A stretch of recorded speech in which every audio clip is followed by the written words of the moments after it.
Hola, buenas tardes. Mi nombre es José Aménigo y estoy con mi compañero Óscar Barrero. Buenas tardes a todos. Es un placer. Formamos parte del equipo de PWG que está haciendo seguimiento desde una oficina específica que hemos creado en la firma y que trabaja también con la COE en relación con los fondos Next Generation, que es el objeto de la sesión de esta tarde. En la sesión vamos a participar Óscar y yo. Va a intervenir primero Óscar, quien va a hacer una aproximación al estado de situación desde su origen a la actualidad de los fondos europeos en su comunicación y en las gestiones que están haciendo las empresas de estos fondos, y a continuación intervenir para hacerlo desde el plano más jurídico en relación con la arquitectura a través de la cual se ha ido configurando este paquete, todavía en evolución, tanto en su utilización, por supuesto, como en su configuración normativa. Óscar, es un placer presentarte y tenerte en esta sesión. Nada, muchas gracias a vosotros. Es un verdadero placer, sobre todo de pasar este rato con vosotros para contar un tema como es el tema de los fondos, que yo creo que es un tema de tremendo interés, no solamente para los que estamos en el día a día en ellos, sino yo creo que en general para todos, porque creo que honestamente es algo en lo que nos jugamos mucho, ¿no? Todos como ciudadanos, del éxito, ¿no?, de que estos fondos sean una realidad y que los sepamos emplear de forma adecuada, ¿no? Por gestionar nuestras expectativas, no creo que podamos aclarar o dar el 100% de claridad que nos gustaría sobre el tema de los fondos, porque quiero primero que entendéis que es un proceso nuevo para todos, incluido para la administración, en el que se está aprendiendo sobre la marcha y que, por lo tanto, pues cada día que pasa tenemos algo más de información y de claridad, pero desafortunadamente pues no tenemos 100% claridad de todo lo que nos gustaría, ¿no? Pero yo creo que sí que estamos, además, en un buen momento, como veréis más adelante, es que estamos en un momento decisivo dentro de lo que es el proceso de los fondos para poder hacer un punto de situación y contaros no solamente lo que ha pasado hasta ahora, sino qué creemos que va a pasar a partir de ahora, ¿no? Y que, bueno, la idea sobre todo es que os llevéis una foto general de qué va esto del tema de los fondos, intentar anclar, poner algunas perchas, ¿no?, de las cosas que creemos que son más fundamentales que os quedéis, y luego, pues, Pepe entrará más en materia jurídica, ¿no?, que creo que seguramente para la audiencia pues será más interesante a lo mejor de lo que voy a contar yo, entrará más en detalles más jurídicos, ¿no? Y te voy a contar más en una perspectiva, vamos a decir así, un poquito más generalista, ¿no? Cuando me digas ahora, empezamos en la presentación, ¿no? ¿Ya estamos compartiendo? Todavía no. ¿Sigo hablando? Vale, perfecto. Bueno, oye, de todas maneras, no os preocupéis porque mientras vamos proyectando sí que os voy adelantando algún tema, ¿no? Lo primero importante es que ahora todo el mundo está hablando de los fondos europeos. Cuando hablamos de fondos europeos, nosotros nos referimos a los fondos Next Generation, pero la realidad es que los fondos europeos son más allá de los fondos de Next Generation. Es decir, los fondos de Next Generation, como sabéis, o algunos de vosotros ya habéis escuchado en los medios, son dos fondos que se han creado ex novo para, digamos, atender la recuperación económica y social del impacto causado por la crisis del COVID, ¿no? Es decir, son unos fondos nuevos, son innovadores desde la perspectiva de cómo se van a financiar, porque es la primera vez que se van a financiar con una especie de mecanismo centralizado de financiación, no son los famosos eurobonos, ¿no?, que en su momento entraron en discusión, pero se parece bastante en cuanto al mecanismo centralizado de financiación y solidaridad entre los países, pero son fondos específicos para cubrir el efecto de la crisis del COVID durante los próximos 5 años, ¿no? Pero la realidad es que ya había fondos europeos y, de hecho, tenemos otros mecanismos de ayuda europeos que van a convivir y que se van a simultanear con los propios fondos de Next Generation, ¿no? Los fondos de Next Generation son, como ya empezáis a ver en la pantalla, es lo que tenemos en medio, aproximadamente unos 750.000 millones de euros, de los cuales España, Italia, Portugal, pero España es uno de los países más beneficiados porque también hemos sido uno de los países más azotados por la crisis. A nosotros nos tocan aproximadamente 140.000 millones de euros, de los cuales la mitad van a ser subvenciones directas y la otra mitad préstamos blandos, es decir, financiación. Evidentemente, aquí lo tremendamente interesante y lo que están buscando las empresas es la parte de subvención, ¿no? Porque al final son transferencias directas, digamos, no desembolsables, ¿no? Pero, como os decía, esto es una parte de los fondos. En paralelo nos van a llegar el nuevo marco plurianual, que arranca en 2021, el próximo periodo. Muchos de vosotros a lo mejor no sabéis o no conocéis qué es, pero probablemente si por ejemplo, os menciono los fondos FEDER, pues seguramente sí que será un término que conoceréis. Son fondos europeos que digamos, cada periodo de 6 años, digamos, pues tienen diferentes temáticas, hay de transición energética, los fondos que van a la agricultura, es decir, son mecanismos que ya venían funcionando y que van a coexistir y que, como veréis, pues para lo que es el conjunto de la Unión Europea, pues tiene una dotación incluso superior de lo que son los fondos Next Generation. Y luego, por otro lado, también tenemos todos los mecanismos de financiación que también se van a seguir manteniendo, incluso se van a sobredotar, ¿no? Como es, por ejemplo, el Banco Europeo de Inversiones, ¿no? Con lo cual, el primer punto importante que me gustaría que os quedarais.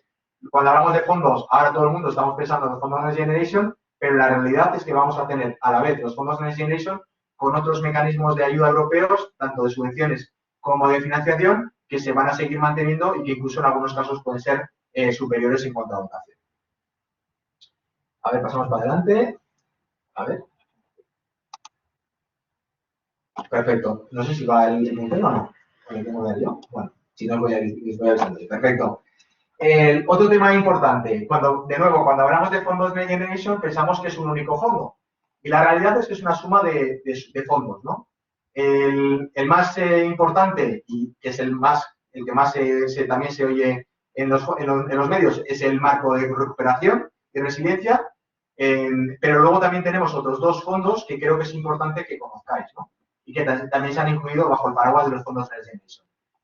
Uno de ellos es el fondo REACT-EU, que es un fondo, digamos, que está muy destinado para, digamos, una especie de fondo de choque, ¿no? Para paliar de forma rápida los efectos más inmediatos que estaba teniendo la crisis del COVID, sobre todo en los servicios públicos, como puede ser la sanidad o la educación. Y como veréis más adelante, estos fondos, dado que las competencias en España en materia de educación y de sanidad están principalmente en las comunidades autónomas, pues van a ser fondos que se van a regionalizar en su totalidad a las comunidades autónomas. Y luego, por otro lado, tenemos el Fondo de Transición Justa, que también es un fondo muy específico porque está muy centrado o localizado en aquellas regiones a nivel europeo que se van a ver más dañados, ¿no?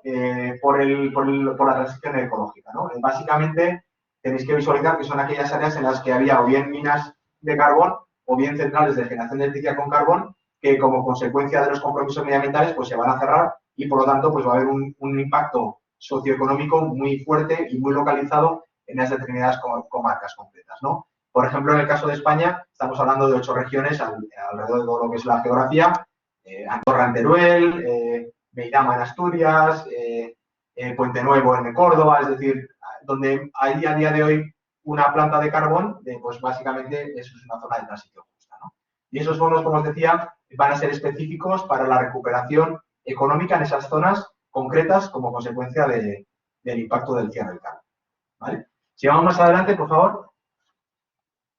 ¿Dónde queremos destinar estos fondos? Bueno, pues esto es claramente ahora mismo el medio de la cuestión, ¿no? Inicialmente, el concepto o la gran estrategia de utilización de los fondos se centraba en torno a 3 grandes ejes. Por un lado teníamos transición ecológica, que esto ya sabéis, antes de la crisis, el concepto de Green Deal era una de las grandes apuestas, ¿no?, de generación de riqueza y de empleo en la Unión Europea, y evidentemente pues tiene su reflejo dentro de lo que es la estrategia de los fondos europeos. Una gran parte importante, aproximadamente 1/3 de los fondos europeos, se quiere destinar al concepto de transición ecológica.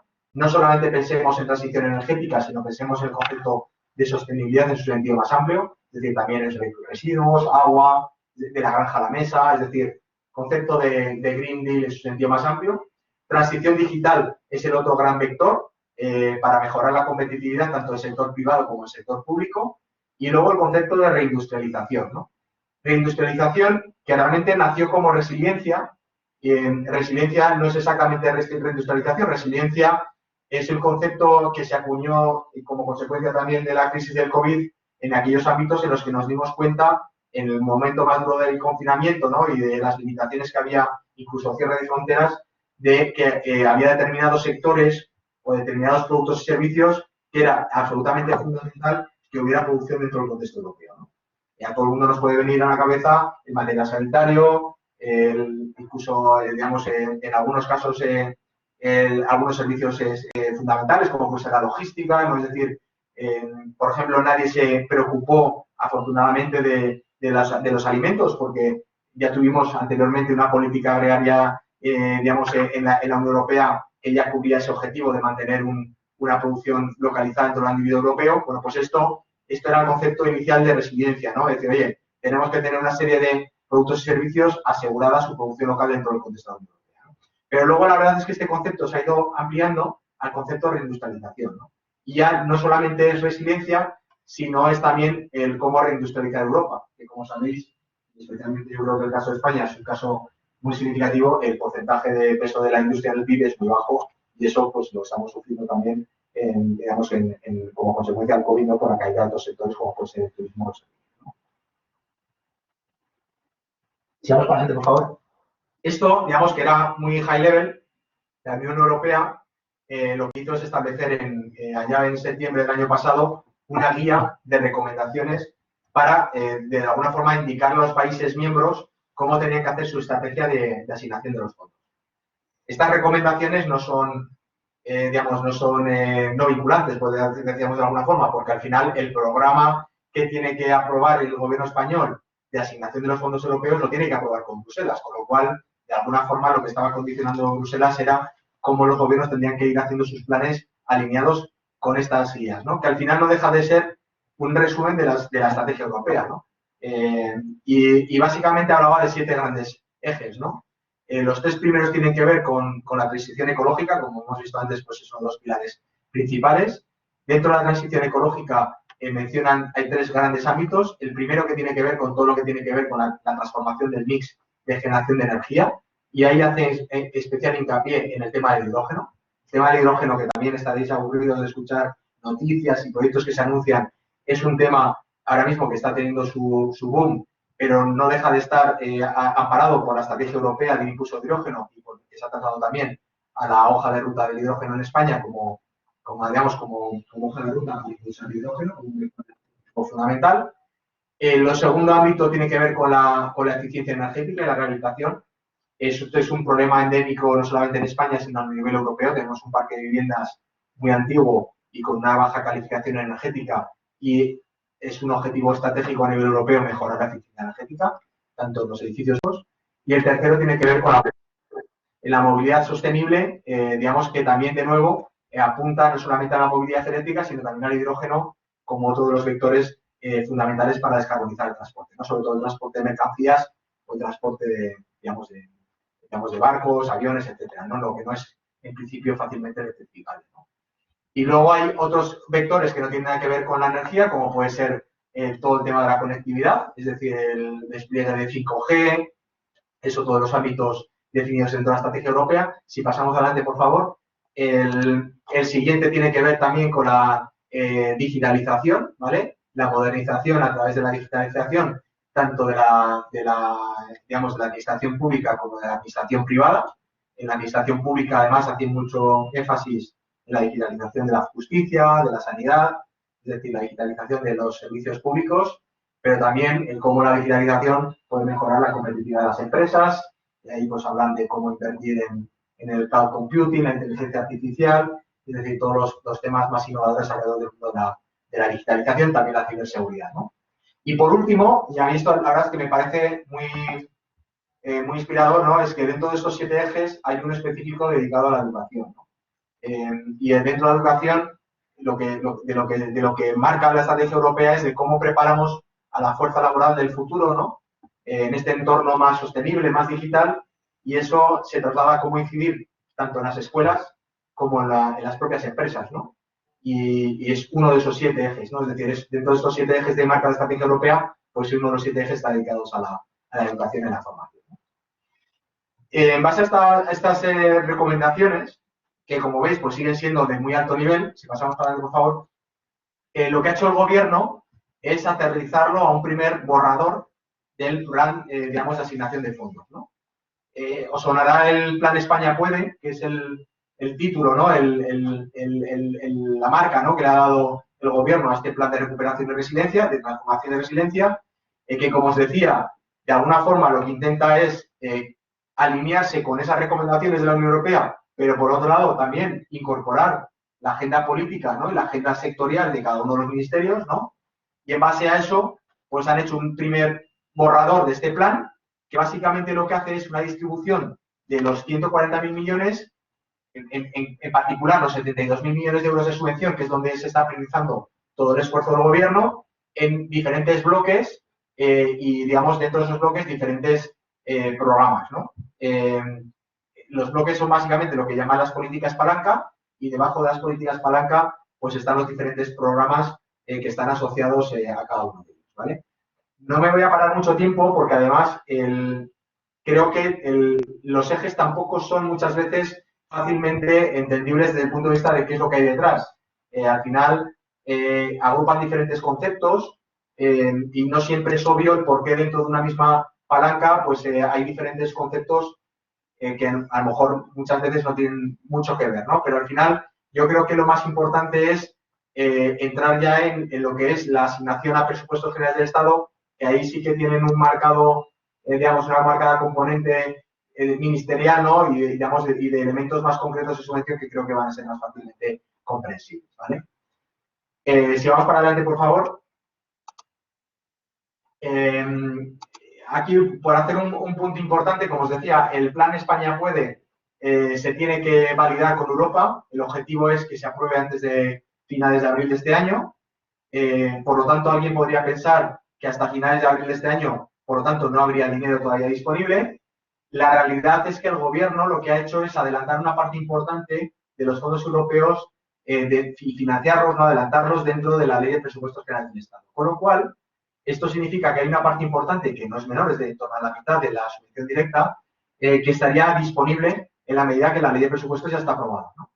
Esto no significa que sea disponible de efecto inmediato porque, como veremos, pues hay muchas decisiones todavía que tomar en cuanto a lo que es el diseño del modelo de gobierno y las convocatorias, digamos, pero no es tanto que dependamos a día de hoy de que se apruebe finalmente el plan, sino que realmente estamos todavía pendientes de que se acaben aprobando los diferentes mecanismos para trasladar los fondos a convocatorias, ¿vale? Entonces, esto sí que ha sido, más allá de que nos da el mensaje de que podemos tener posibilidades de tener fondos antes incluso de que se apruebe el propio plan con Europa, lo que sí que nos ha dado mucha más claridad es de cuál es el reparto que tiene en la cabeza del gobierno en cuanto a ministerios y de todos los ministerios en secretarías de Estado, incluso direcciones generales, ¿no? Es decir, todo el detalle que tenemos de los presupuestos generales del Estado, pues nos da una idea ya bastante clara de cómo quieren repartir estos fondos, ¿no? Y básicamente es un poco lo que os quería contar ahora para que veáis un poco más o menos a grandes cifras cómo están planteando el reparto, ¿no? Lo primero que veis aquí es básicamente, y esperad, perdonad, porque te creas tú que yo veo perfectamente bien. A ver, no sé si podemos ampliarlo. Es que no quiero decir ningún caza por las cifras. A ver. Sí, ahí está bien, perfecto. Igual bajamos un poquito, fenomenal.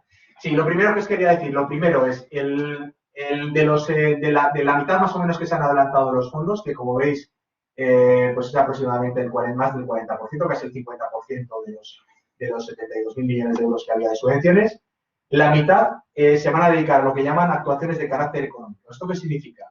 Que en principio están en ministerios y en programas cuyo destino final probablemente son proyectos de empresas, es decir, más relacionados con el ámbito privado, ¿vale? Ahí, como veréis, estamos hablando de industria, estamos hablando de energía, estamos hablando de digitalización de las empresas, estamos hablando de movilidad, es decir, proyectos en principio que van a tener una participación alta, si no total, digamos, del sector privado, ¿vale?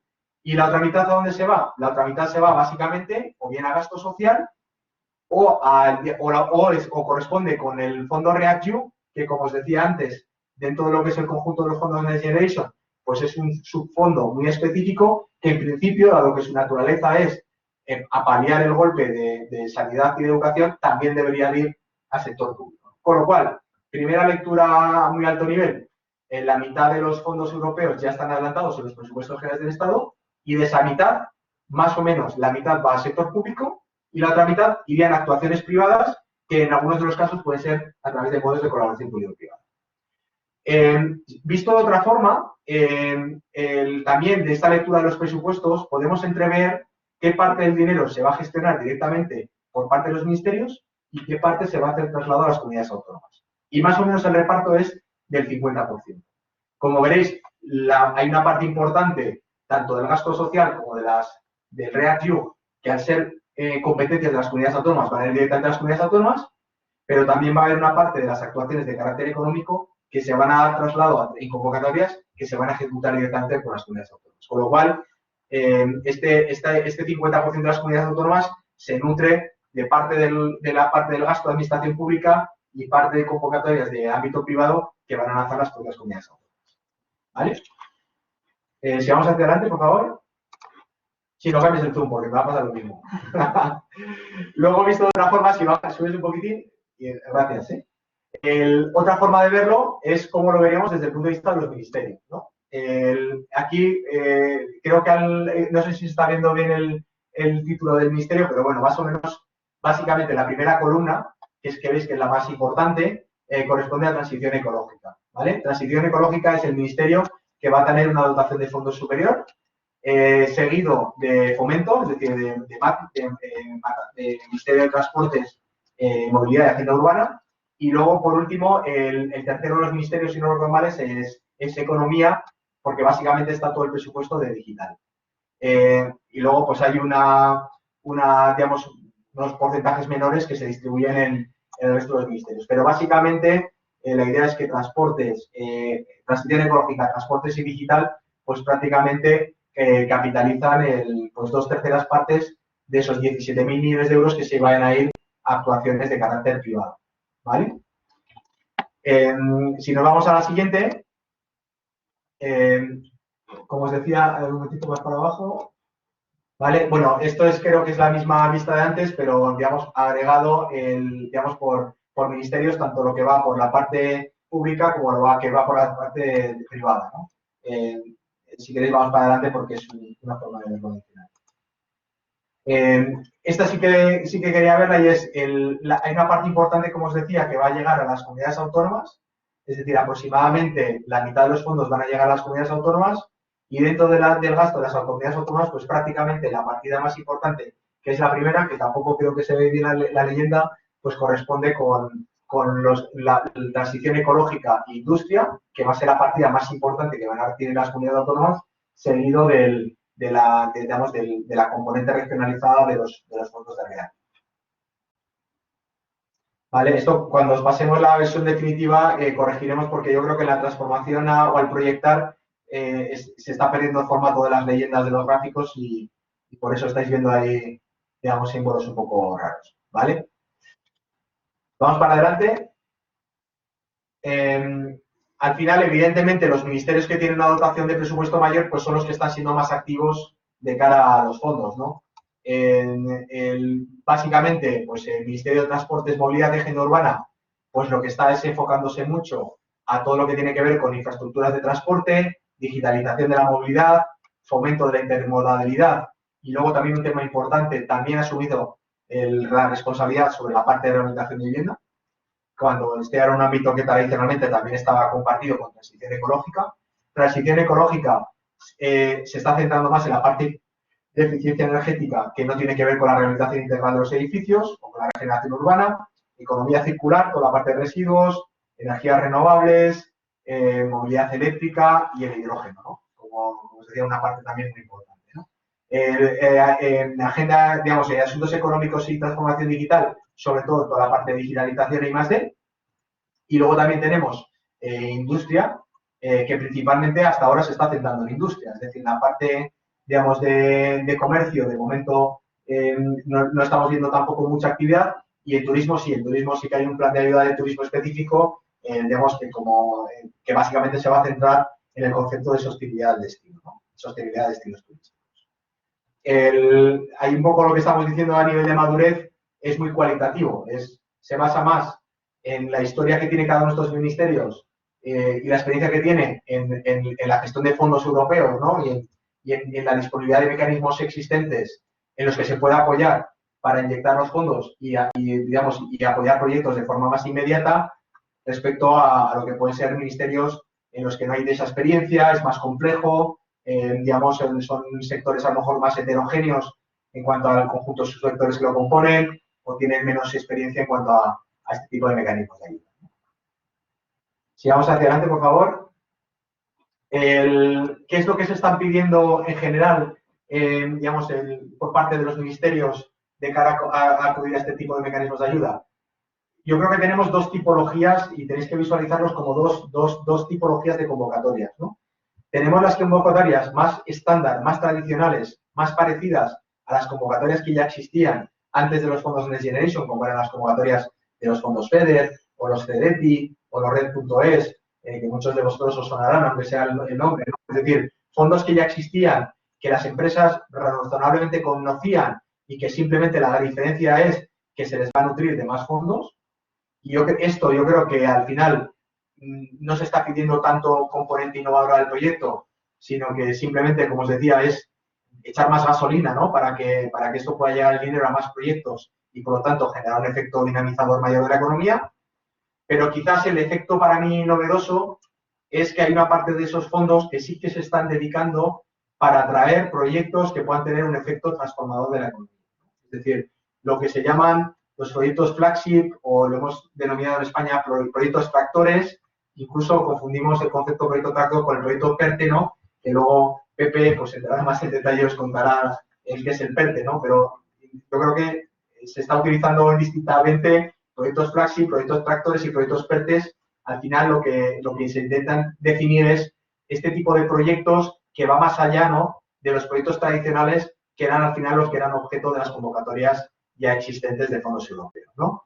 ¿Qué se busca en este tipo de proyectos tractores? Primero, que sean proyectos que tengan un impacto considerable en la generación de empleo. Evidentemente, estamos hablando de fondos de recuperación, por lo tanto, lo que se busca es generar eso, ¿no? Recuperación económica y recuperación de empleo, ¿no? Como habéis visto, tienen que ser proyectos, no se quiere invertir en cualquier cosa, no se quiere invertir en alguno de los ejes marcados por la estrategia europea, que, como veis, viene muy condicionada por el sesgo de transición económica, transición ecológica y transición digital, ¿no? Por lo cual se buscan proyectos con una alta componente de sostenibilidad y digitalización. Por otro lado, también se están buscando proyectos que no sean puro I+D, porque al final un proyecto I+D normalmente pues tiene unas fases de desarrollo y de madurez que hasta cuando realmente es capaz de estar en una fase de despliegue industrial y generar impacto económico, pues probablemente pasan varios años, ¿no?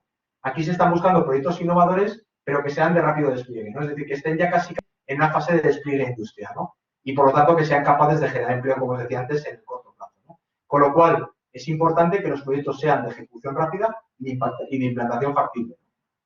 El otro punto importante es el efecto multiplicador, digamos, la distribución del riesgo entre las empresas privadas e incluso entre el sector público y el privado. Es decir, al final, no estamos hablando de subvencionar al 100% los proyectos, ¿no? Es decir, al final, la administración subvenciona una parte, pero el sector privado tiene que financiar el resto, ¿no? Estamos hablando de proyectos que puedan tener una intensidad de ayuda pues, del 20 al 30%, con lo cual eso significa que por cada euro que pone la administración, la empresa tiene que poner 3 o 4 euros, ¿no?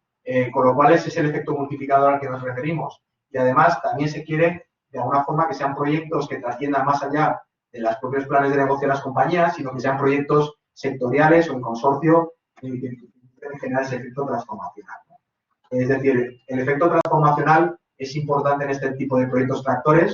Es decir, cuando se habla de tractor, lo que se busca es que sean proyectos que generen tracción sobre toda la cadena de valor, sobre los proveedores y los clientes de la empresa, sobre el consorcio de las empresas, sobre el sector en su conjunto. Es decir, tienen que ser proyectos que vayan más allá de lo que es el ámbito interno de la propia empresa.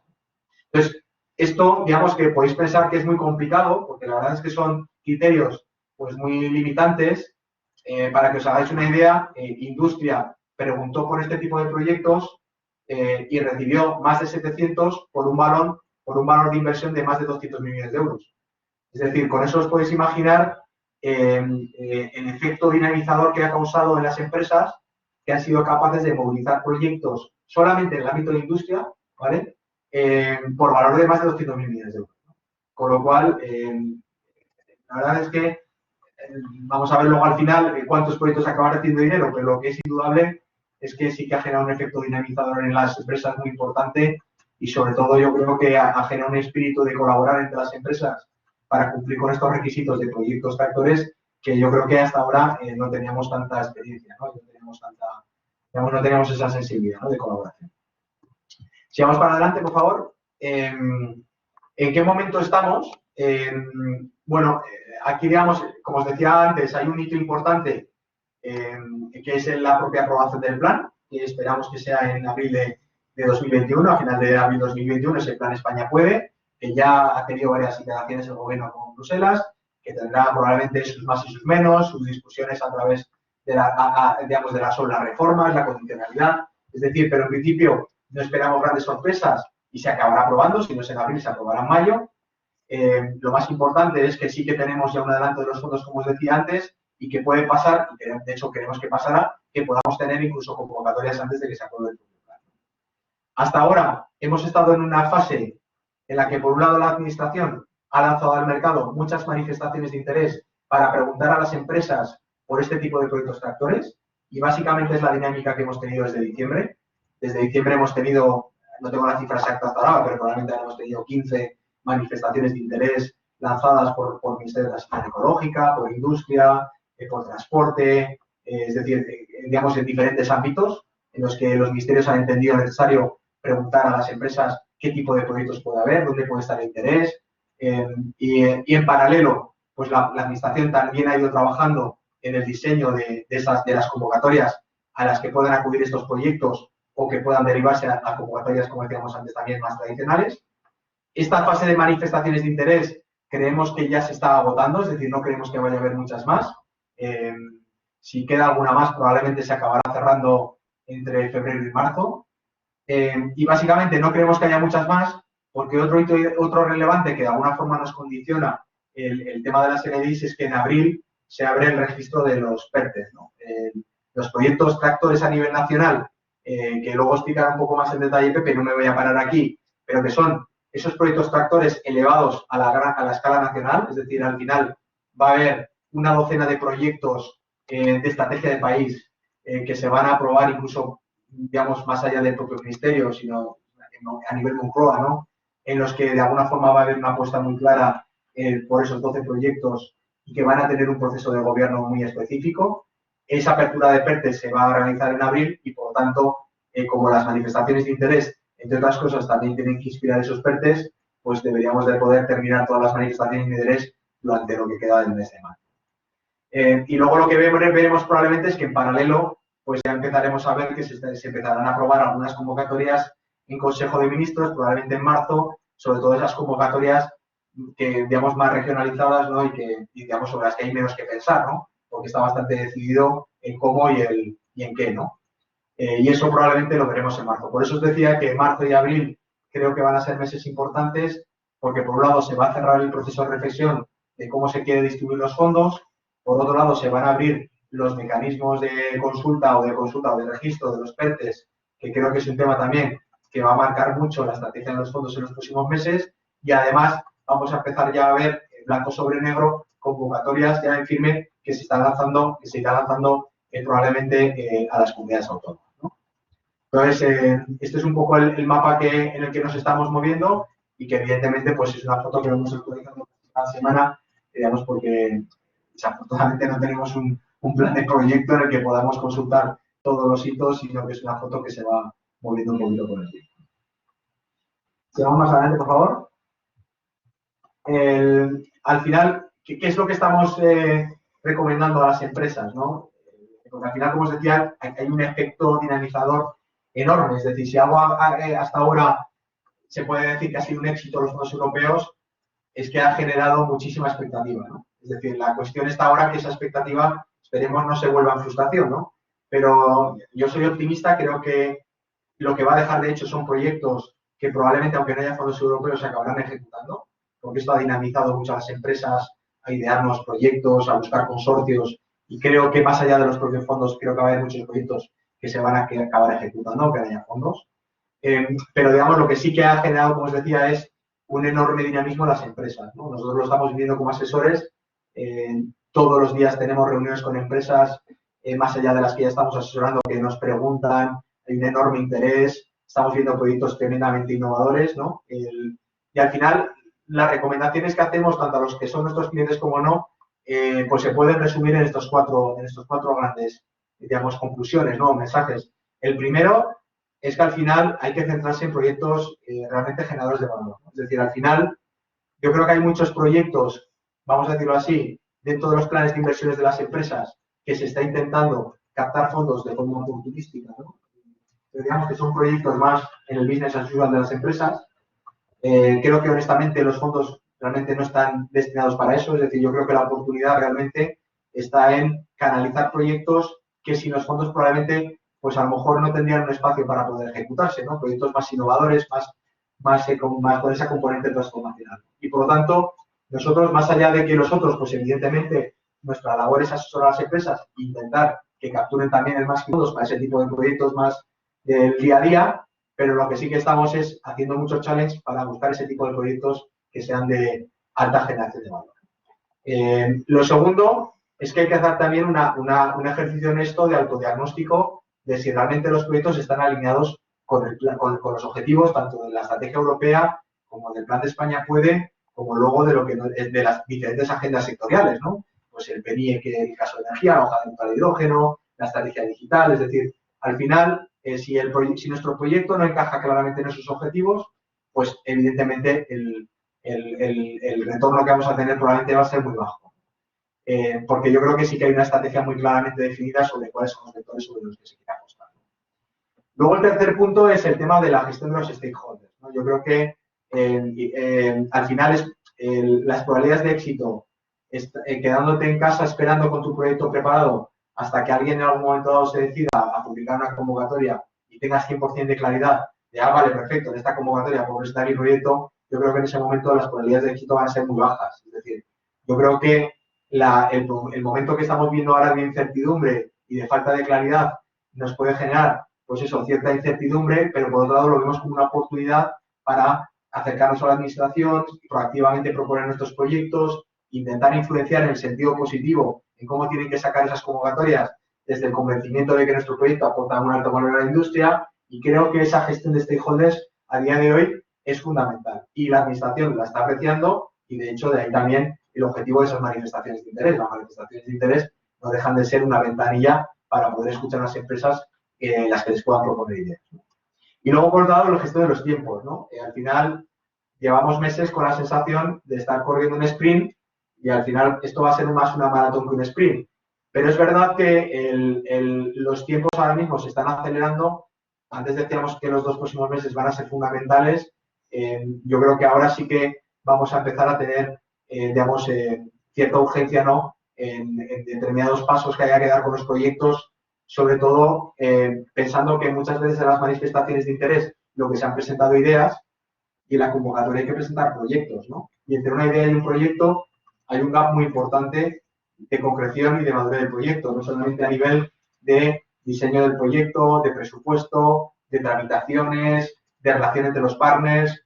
Entonces, yo creo que muchas de las ideas maravillosas que se han presentado en las manifestaciones de interés, creo que hay un enorme riesgo de, si no gestionan bien los tiempos y no son capaces de ir avanzando en paralelo con el proyecto, que al final el tiempo se les eche encima, tengan una convocatoria más antes de lo que incluso lo hubieran pensado y el proyecto no tenga la madurez suficiente como para poder presentarse a la convocatoria con garantías, ¿no? Por lo cual, sí que estamos dando esa sensación de urgencia de alguna forma de gestión de los tiempos, no tanto porque haya una convocatoria pasada mañana, sino porque probablemente muchos proyectos requieren todavía un trabajo importante para tener ciertas garantías de cara a las convocatorias. Y yo creo que por mi parte, más allá de las preguntas que pueda haber ahora, le cedo la palabra a Pepe, que nos va a complementar todo lo que he comentado, pues con una visión un poco más jurídica y sobre todo yo creo que estará bien que nos cuente un poco más en detalle el tema del Real Decreto. Muchísimas gracias, Óscar.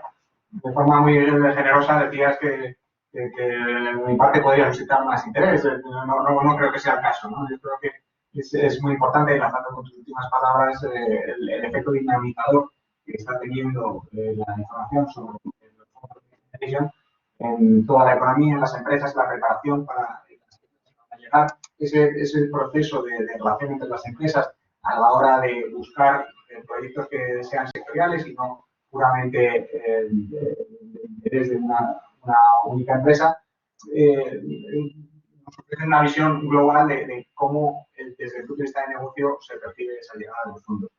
Mi parte es la que está destinada a analizar la arquitectura jurídica que está detrás de este fenómeno que Óscar ha explicado de forma tan brillante y precisa, ¿no?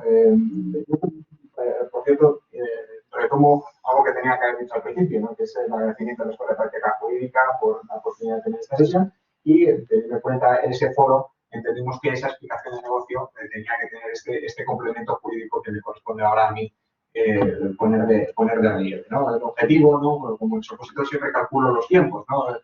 Pues mi objetivo es hacer esa visión en la próxima media hora de tal manera que tengamos unos minutos al final para responder las preguntas que puedan ser suscitadas, ¿no?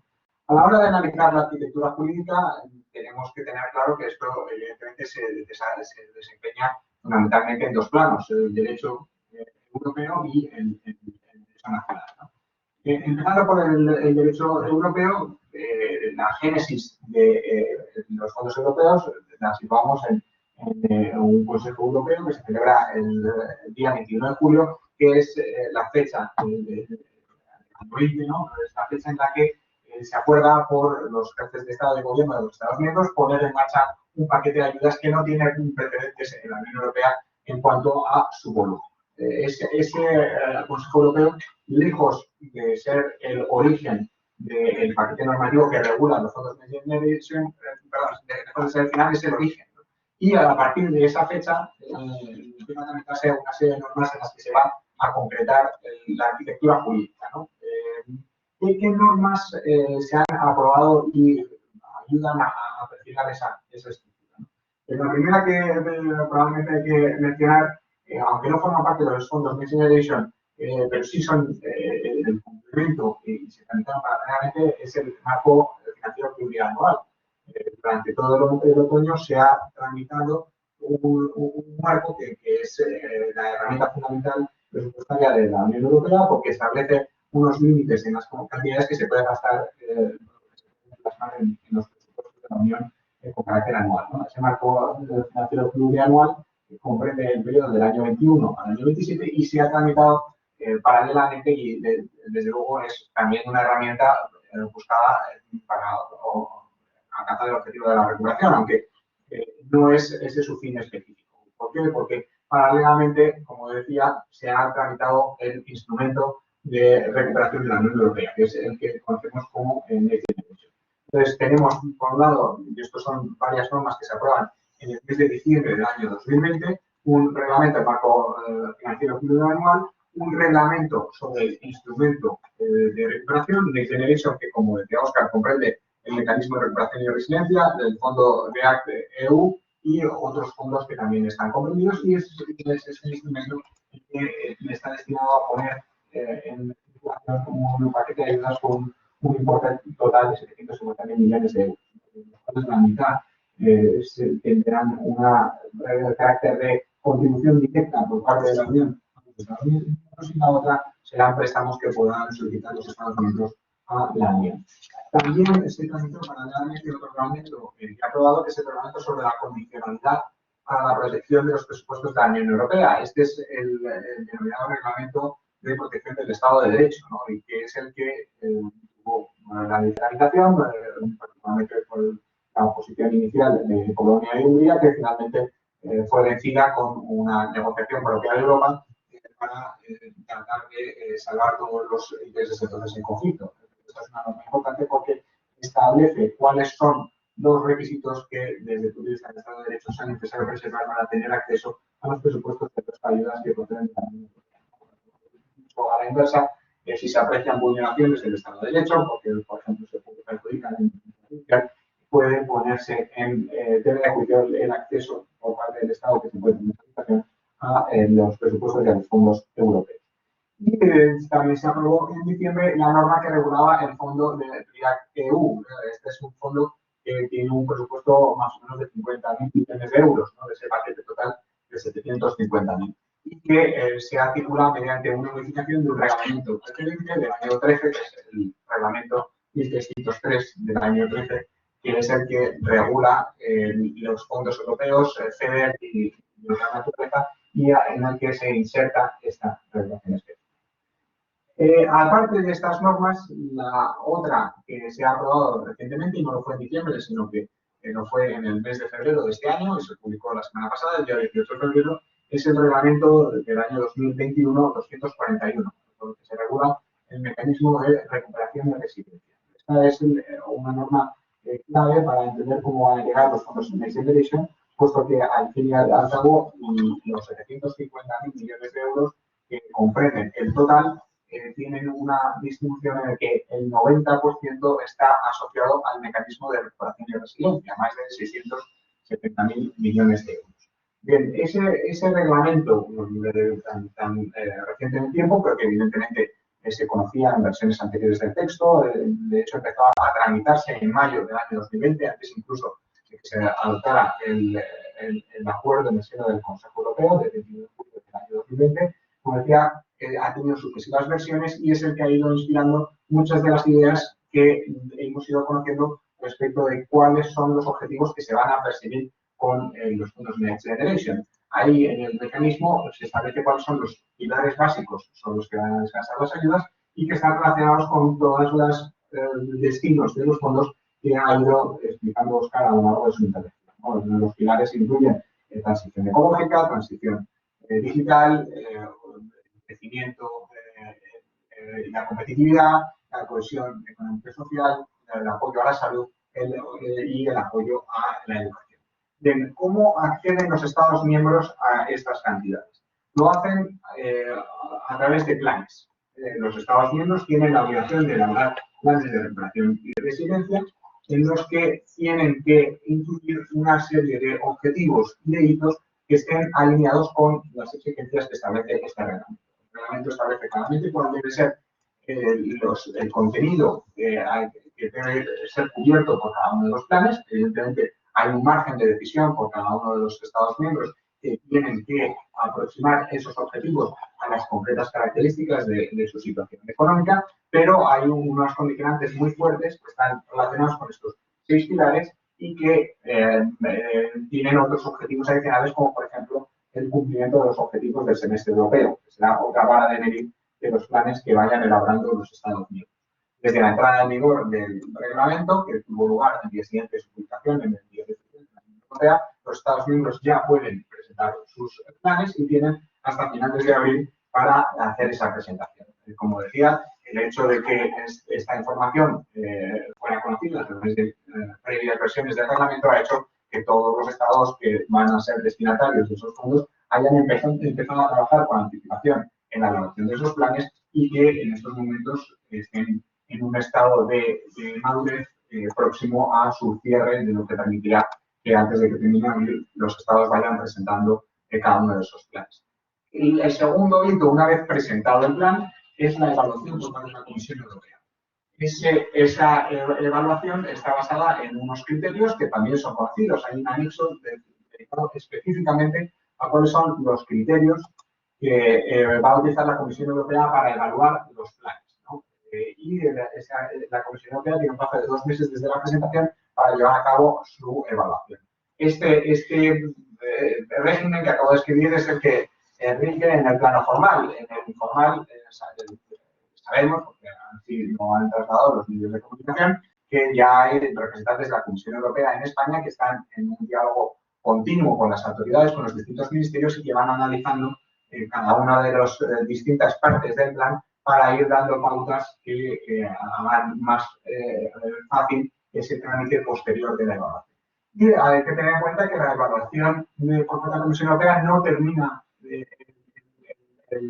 los hitos que tienen que cumplimentarse para acceder a los fondos, porque es necesario un paso adicional, que es la aprobación de esa evaluación por parte del Consejo, lo cual significa que todos los demás Estados miembros van a tener visibilidad de qué están aprobando los otros Estados y además van a tener la oportunidad de votar. En forma teoría cualificada, pero que en todo caso pone también el foco en el papel que tienen los demás Estados. Y termino esta exposición sobre el derecho europeo con una mención a la decisión sobre recursos propios. Esta es una decisión que está prevista en el artículo 311 del Tratado de Funcionamiento de la Unión Europea, donde se establece qué mecanismos puede utilizar la Unión Europea para financiar sus presupuestos.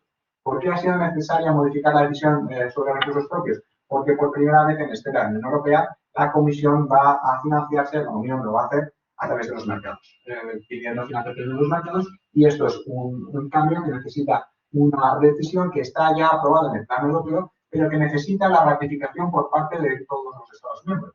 Ayer hacía un llamamiento la presidenta de la Comisión Europea a los Estados miembros para que agilizaran ese trámite, porque a fecha de hoy únicamente 7 de los 27 estados han ratificado la decisión sobre recursos propios.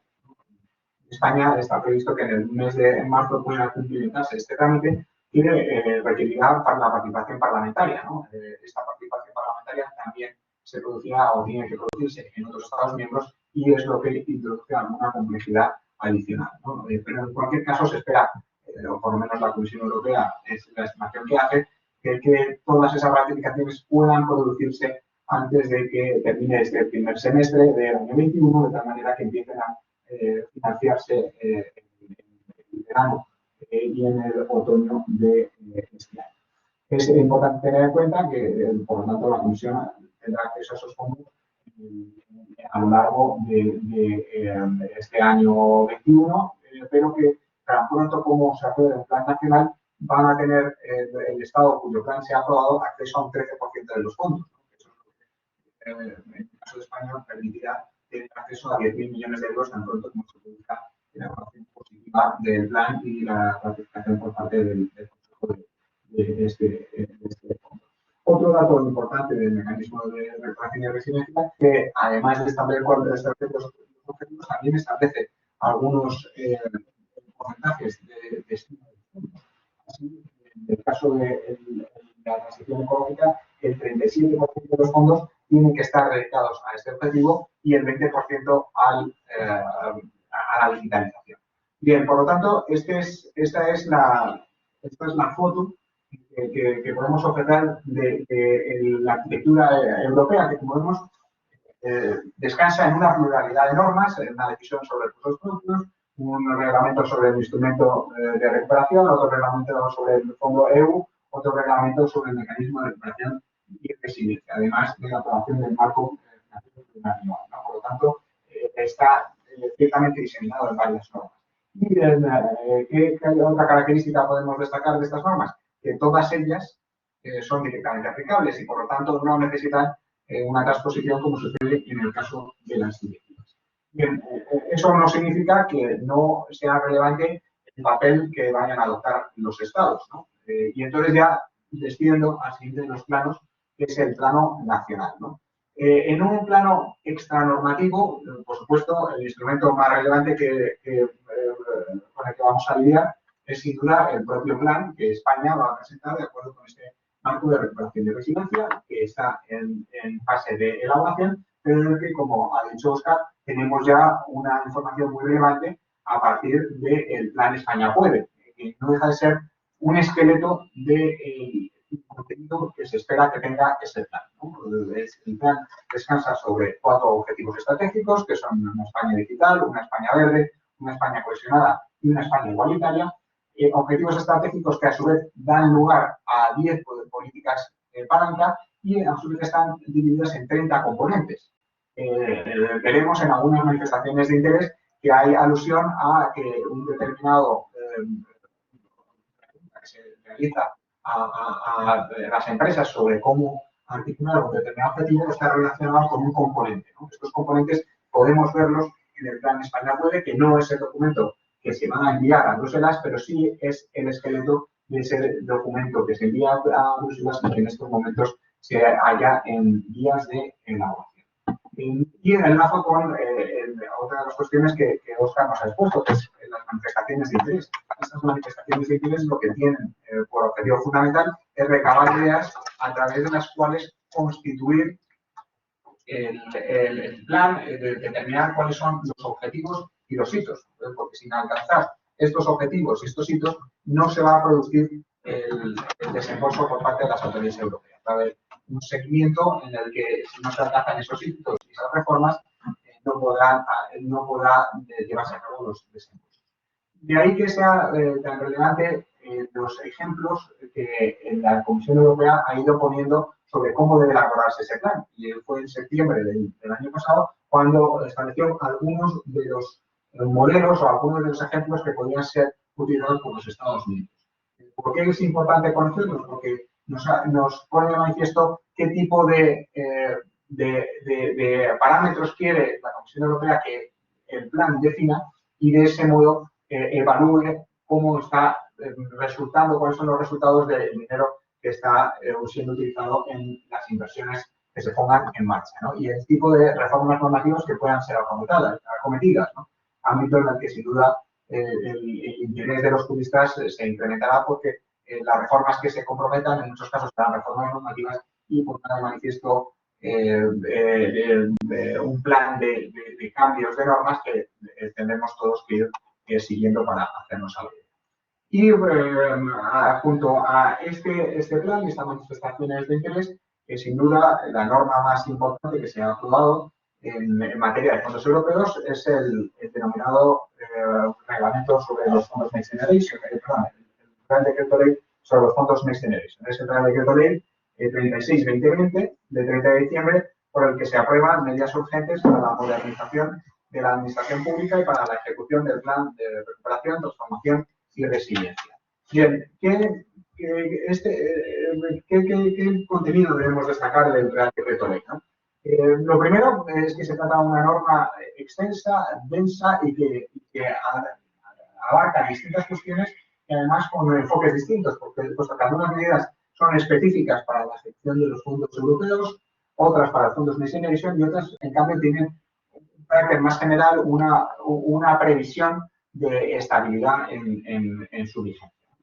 El Real Decreto Ley tiene 69 artículos y una parte final también muy extensa, ¿no? Tiene más de una decena de disposiciones finales y 10 de ellas son modificativas de otras normas, ¿no? Lo cual hace que su análisis no resulte particularmente sencillo porque no todas las medidas comprendidas en él ni tienen el mismo alcance ni tienen la misma previsión de perdurabilidad ni afectan a las mismas materias.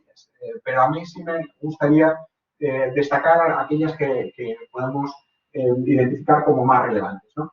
Como decía, hay que distinguir entre aquellas medidas que son generales, que tienen una previsión de vigencia indefinida y que fundamentalmente son aquellas que están previstas en la parte final y que modifican otras normas, ¿no? Como la ley de evaluación de impacto ambiental o la ley de ciencia o la ley de régimen jurídico del sector público, la ley 40/2000. Pero para analizar el impacto de este Real Decreto Ley en la gestión de los fondos de inversión, lo importante son las normas, las medidas específicas. Y aquí el leitmotiv de la norma lo podemos encontrar también en el Plan España Puede, que nos explica cuál es la génesis de este Real Decreto Ley. De hecho, en el Plan España Puede ya se hacía alusión a que se aprobaría un Real Decreto Ley de estas características. Y son los llamados cuellos de botella. Dice el Plan España Puede que en la ejecución de estos fondos se van a plantear retos en forma de cuellos de botella de dos tipos, que son los cuellos de botella operativos y los cuellos de botella legales. Por cuellos de botella legales se entienden aquellas dificultades procedimentales en las que se tiene que enfrentar cualquier órgano gestor a la hora de tramitar los procedimientos que sean necesarios para la gestión de los fondos Next Generation. Y los cuellos de botella operativos hacen referencia a las eventuales necesidades de medios materiales y humanos para llevar a cabo esa gestión. Hay que tener en cuenta que en el seno de la administración gastarse dinero resulta en ocasiones muy complejo y que un centro directivo que tiene un presupuesto de 100 millones de euros, si se le da la oportunidad de gastarse 500, puede tener dificultades porque el número de funcionarios que estén asignados a esa unidad sea insuficiente para tramitar todos los procedimientos necesarios para gestionar ese dinero. No es por ello de extrañar que sabe la semana pasada cuando anunciaba cuáles eran, de acuerdo con un estudio que habían realizado, los 3 grandes retos para el año 21. En primer lugar, señalaba la vacunación, en segundo lugar, el empleo y en tercer lugar, la gestión de los fondos. Y esa gestión tiene estos retos asociados fundamentalmente a los cuellos de botella legales y los de botella operativos. Porque, y esto es importante subrayarlo, el dinero, como se va a gastar, como va a llegar a la economía real, va a ser fundamentalmente por las dos grandes vías que tiene la administración de gastar dinero, que son la contratación pública y las subvenciones. ¿Cuándo utilizará la Administración uno u otro mecanismo? Pues depende del concreto componente del que se trate, el concreto objetivo que se persiga.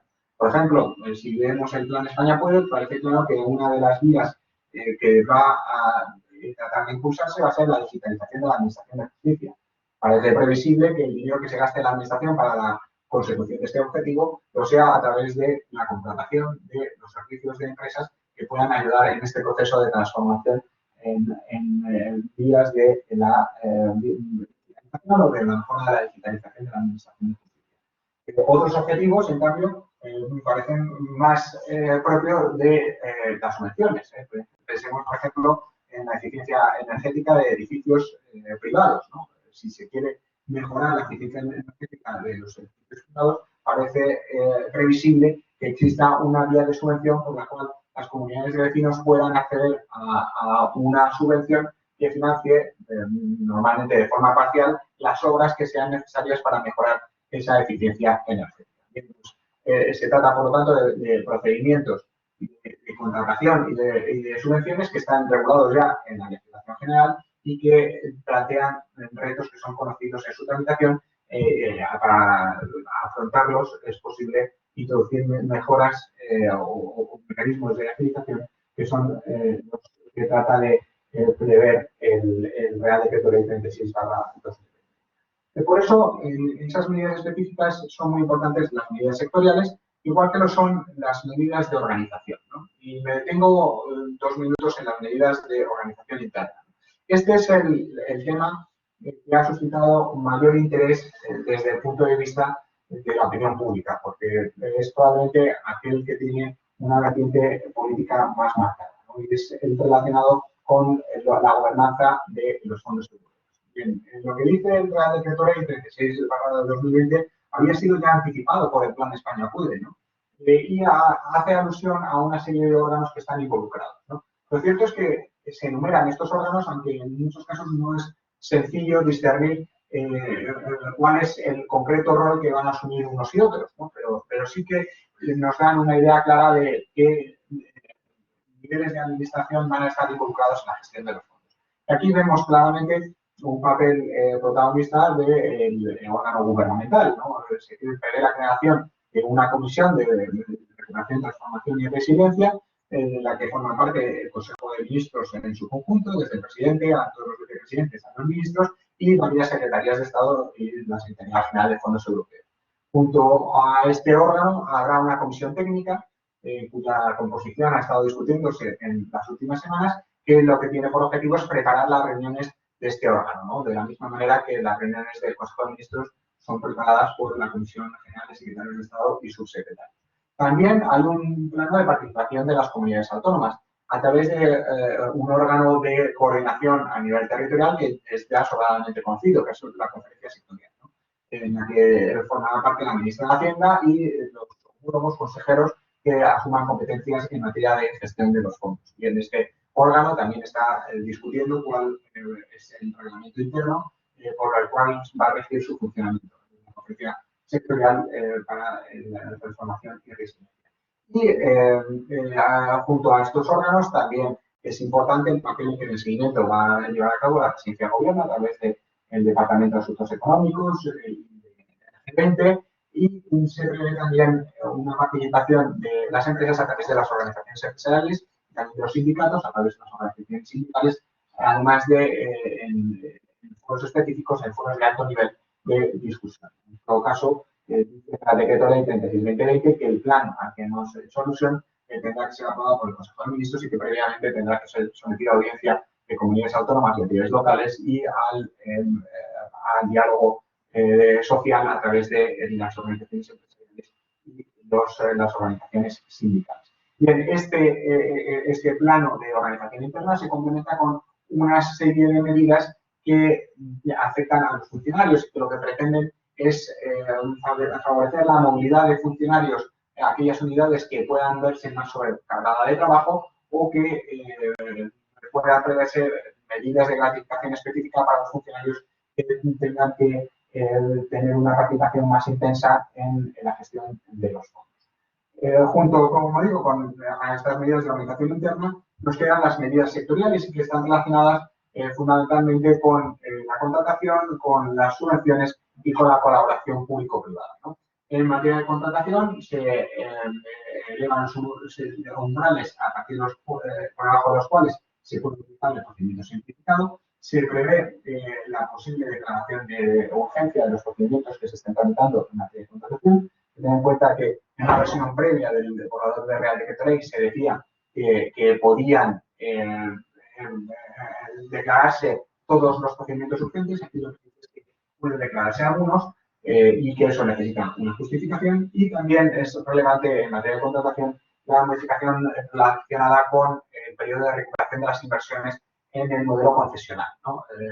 Todos sabemos que un mecanismo de colaboración público-privada de gran relevancia son las concesiones de obras y las concesiones de servicios, que están reguladas en la ley de contratos del sector público. Si bien esta figura en los últimos años ha tenido una utilización muy baja, y a ello los especialistas en la materia lo achacan al régimen que se prevé de rendimiento de estas inversiones en el reglamento Real Decreto 55/2017, que desarrolla la ley de desinversación, ¿no? Porque establece el artículo 10 de este reglamento que la inversión puede generar unos rendimientos que están limitados al precio del bono del Estado a 10 años, a 200 puntos básicos, lo cual da una rentabilidad en torno al 2%, y que esa rentabilidad del 2% no es suficiente para inversiones que suponen además una transferencia de riesgo operacional para un concesionario.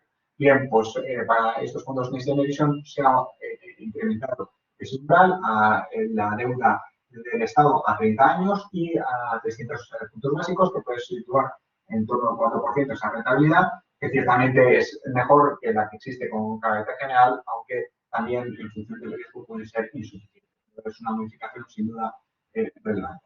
En materia de subvenciones también hay varias medidas, por ejemplo, aquella que permite que en la convocatoria ya se vayan regulando las bases reguladoras, o aquella que establece unos requisitos distintos en materia de justificación de las subvenciones. Pero yo en los últimos minutos quisiera hacer una alusión a la colaboración público-privada, que está prevista en el Real Decreto Ley a través de una pluralidad de instituciones, por ejemplo, las sociedades de economía mixta, que ya están previstas en la Ley de Contratos Sector Público, pero tiene una regulación novedosa en el Real Decreto Ley, en el artículo 69, ampliando el ámbito donde pueden ser utilizadas estas sociedades en el que hay capital público y privado, o el régimen específico de los consorcios, eliminando, por ejemplo, el requisito de autorización por el Consejo de Ministros. Pero junto a estas medidas, la que tiene más relevancia, y con ella terminaré mi exposición, es la relativa a los PERTE.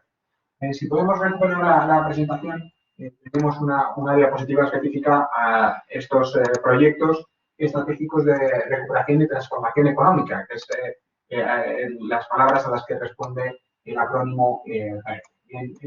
Esta figura está regulada en los artículos 8 siguientes del Real Decreto Ley 36/2000.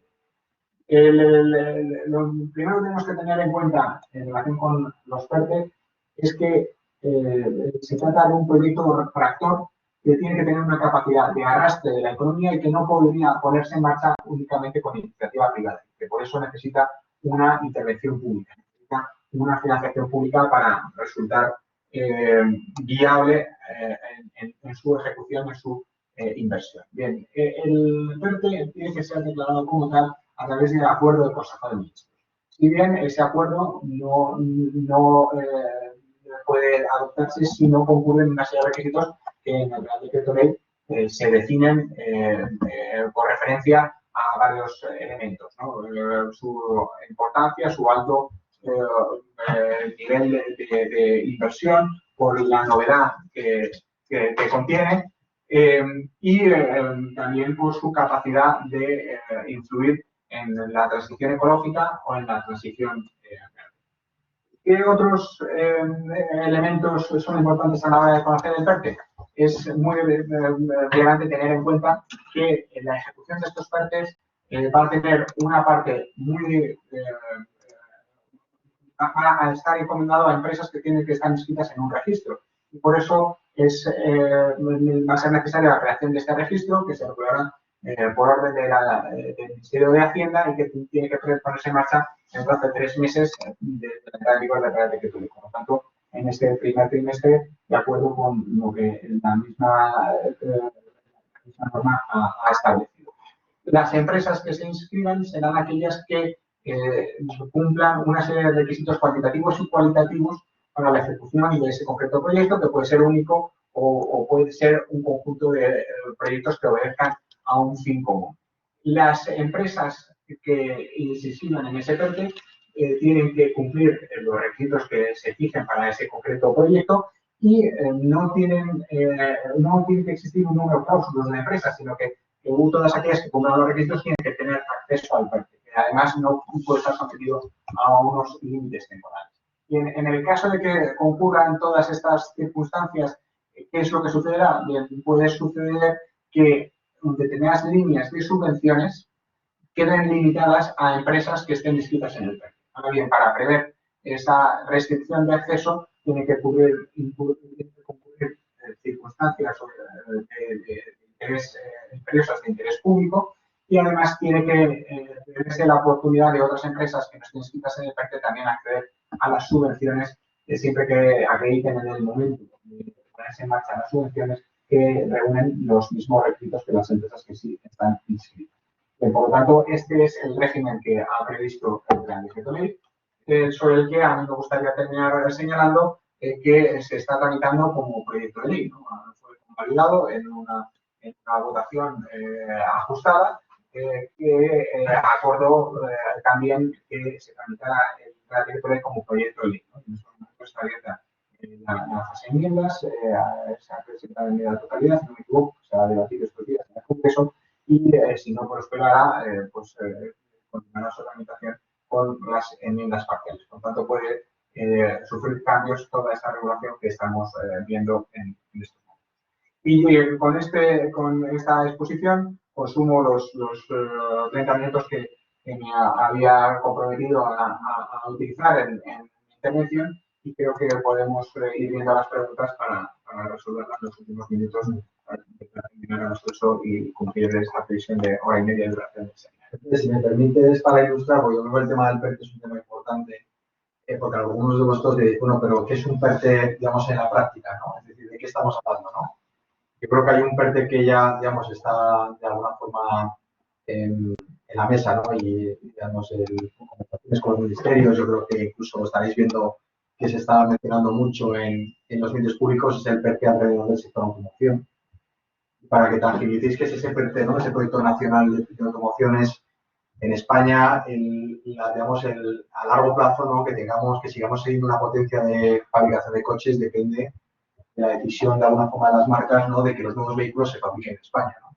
Estamos hablando de vehículos sobre todo eléctricos, ¿no?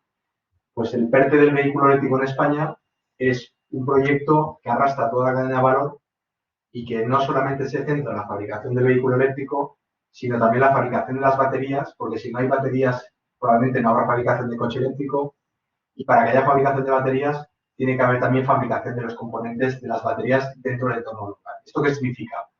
Que se está visualizando un PERTE alrededor del coche eléctrico que va desde la mina de litio que está en Extremadura y que fabrica litio, que va a las baterías ion litio, hasta la fábrica de la batería, hasta la fábrica del coche eléctrico, ¿no? Es decir, entonces ese concepto de proyecto tractor, digamos, de interés general, nacional, y que arrastra toda la cadena de valor, porque no solamente es la fabricación del coche, sino el hecho de que eso arrastra la fabricación de las baterías y la fabricación de las baterías arrastra todas las materias primas que se fabrican en las baterías, más luego los fabricantes de los componentes. Es decir, eso, por ejemplo, es un PERTE.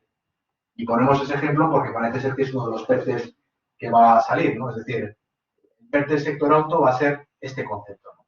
Para que lo veáis un poco, la cuestión es luego cómo luego esto se traslada a convocatorias y componentes, es decir, ahí está la complejidad, ¿no? Pero estamos hablando de este tipo de proyectos, ¿no? Proyectos que pueden implicar pues 500, 700 millones de euros de subvención directa solamente para este proyecto, para que os hagáis una idea. Con lo cual significa que puede arrastrar en torno a 2.000, 2.500 millones de euros de inversión solamente este proyecto. Estamos hablando de ese tipo de... No va a haber 100 PERTEs, para que nos entendamos. Va a haber una docena, probablemente, o menos, de PERTEs que van a ser de ese calado, ¿no? Sí. Nos preguntan cómo pueden gestionarse los proyectos teniendo en cuenta los sesgos ideológicos de los distintos decisores políticos, ¿no? Bueno, yo querría destacar que en este caso, evidentemente hay margen de decisión de los Estados miembros y ese margen de decisión será, de acuerdo con el Real Decreto Ley, que ha sido convalidado en el Congreso, el Gobierno el que asuma la decisión de aprobar el plan que envía a Bruselas, con ese trámite al que hacía alusión, que está en el artículo 13 del Real Decreto Ley, de consulta a comunidades autónomas y entidades y de audiencia a las organizaciones empresariales y las organizaciones sindicales. Pero ese margen de decisión está muy acotado por el reglamento del mecanismo de regulación de resiliencia, ¿no? Entonces, bueno, evidentemente hay margen de decisión, se puede poner más el foco en determinados objetivos frente a otros, pero como antes señalaba, el 37% más 20% tienen que tener un destino específico. El 37%, mientras los estados ampliados al 40%, tienen que tener un componente verde y un 20% un componente digital. Además, todos los proyectos tienen que cumplir el principio de no causar un perjuicio significativo. Se exige que el mismo día, el 18 de febrero del año 21, se aprobó una comunicación con la Comisión Europea en la que se establece una metodología para la aplicación de este principio, porque se exige que todos los objetivos que vayan a perseguir, todos los proyectos que se pongan en marcha, sean sometidos a un examen en el que se acredite que no se produce un perjuicio significativo para el medio ambiente en ninguno de los proyectos que se pongan en marcha.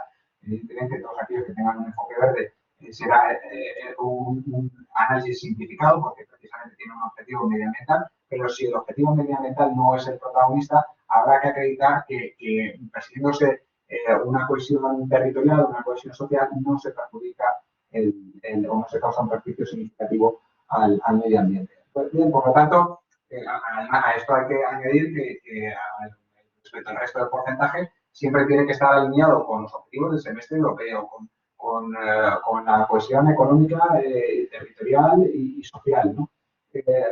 Por lo tanto, en este caso, sin duda hay una serie de condicionantes europeos que son poderosos y que hacen que el margen de decisión de las autoridades políticas sea menor que en otros fondos o el propio fondo REACT-EU, ¿no?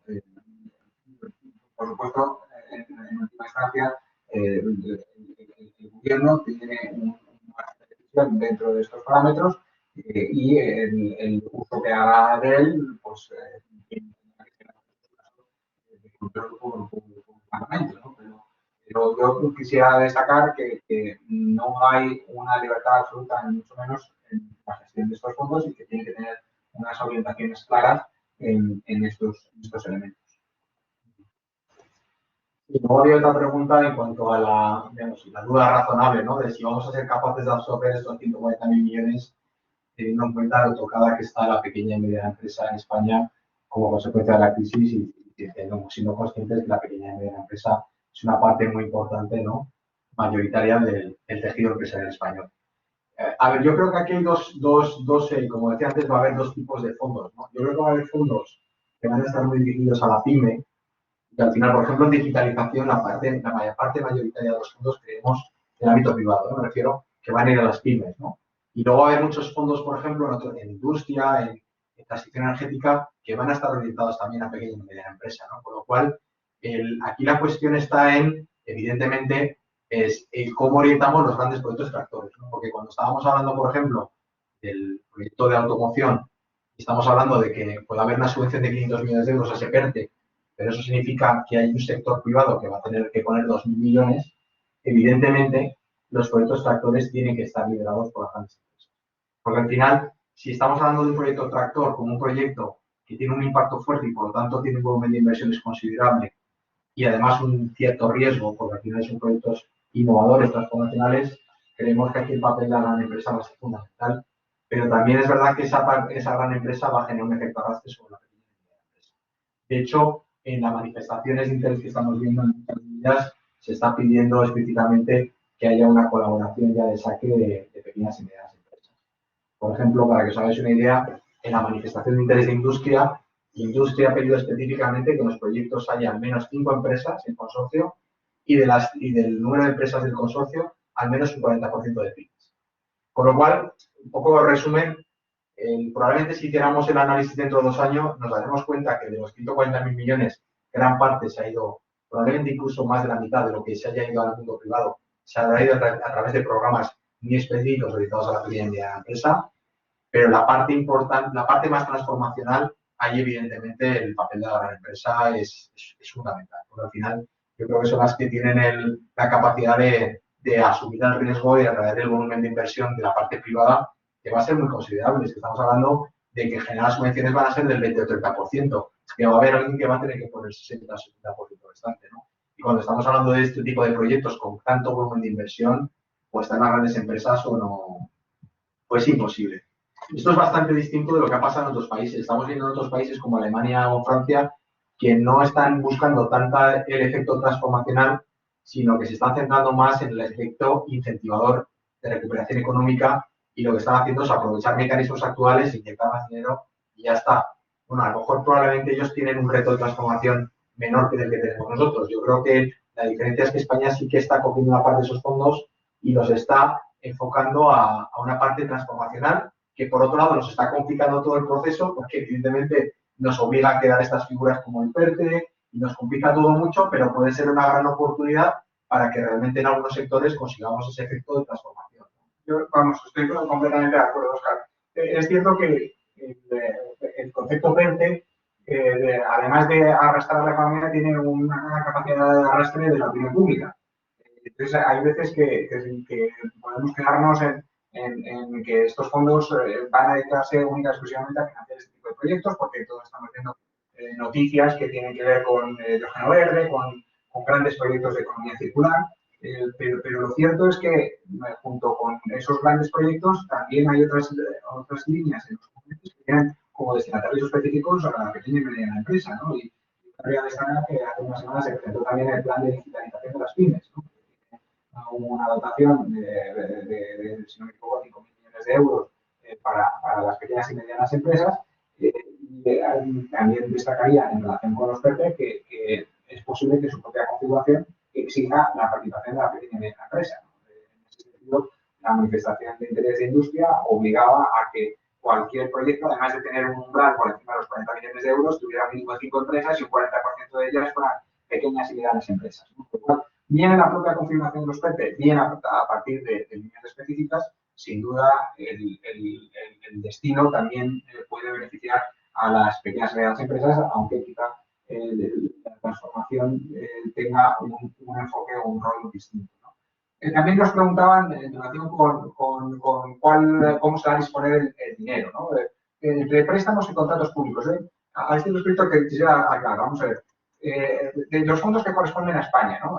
Que inicialmente son 140.000, pero si no me equivoco, las últimas cifras pueden arrojar 150.000, porque el mecanismo de recuperación de resiliencia fija la cantidad que va a recibir el Estado a base de una serie de parámetros poblacionales, de Producto Interior Bruto, pero un elemento que resulta clave es cuál es la caída del Producto Interior Bruto en el año 20. Todavía no tenemos esa cifra cerrada, pero claramente España en su impacto en caída del Producto Interior Bruto está muy perjudicada y con esa finalidad distributiva que tienen los fondos, la cifra se puede elevar a 150.000, los cuales 80.000 son fondos directos, ¿no? Entonces, hay que distinguir entre cómo va a llegar el dinero a España. Entonces, ese dinero va a llegar a España en torno a 80.000 millones de euros sin necesidad de devolver ese dinero. Llega a España y no hay que devolvérselo a Europa. Y cabe la posibilidad, y así lo regula el mecanismo de recuperación y resiliencia, de también hasta un tope de 70.000 pedir un préstamo que habría que devolver a la Unión Europea, evidentemente, en unas condiciones muy beneficiosas, ¿no? Pero ese es cómo va a llegar el dinero a España, ¿no? Luego está la parte de cómo va a llegar el dinero a la economía real. Y ahí la dicotomía es entre subvención y contratos, como antes hacía referencia. La utilización de uno y otro la podremos evaluar tan pronto como veamos el plan. Y podremos hacer un análisis objetivo por objetivo, porque hay algunos objetivos que tendrán que articularse a través de contratos y otros que lo harán a través de subvenciones. Pero lo que, si no me equivoco, hasta hoy no hay ningún documento que clarifique es exactamente en qué porcentaje va a utilizarse un mecanismo u otro, sino que tendrá el plan que concretarse en función de los concretos objetivos que se persigan. Yo creo que hemos superado la hora y media en un par de minutos. Hemos dado respuesta a las preguntas que se nos han ido planteando.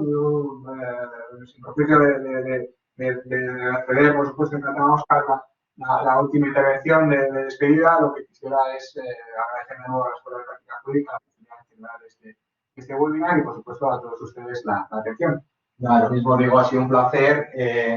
Ya veis que es un tema en el que estamos muy, digamos, muy entusiasmados, también en primera persona. Yo creo que también nos contagiamos del entusiasmo que estamos viendo en las empresas por todo el tema de los fondos europeos. Esperemos que esto de verdad, más allá de los fondos, genere la dinámica positiva que estamos viendo. Y en cualquier caso, si os ha servido de utilidad, encantados de poder volver a tener otra sesión con vosotros dentro de un mes o dos, cuando veamos cómo va avanzando el tema y podamos compartir con vosotros más experiencia, ¿no? Y más claridad de cómo vemos el proceso. A vuestra disposición y un placer, ¿verdad? Muchas gracias.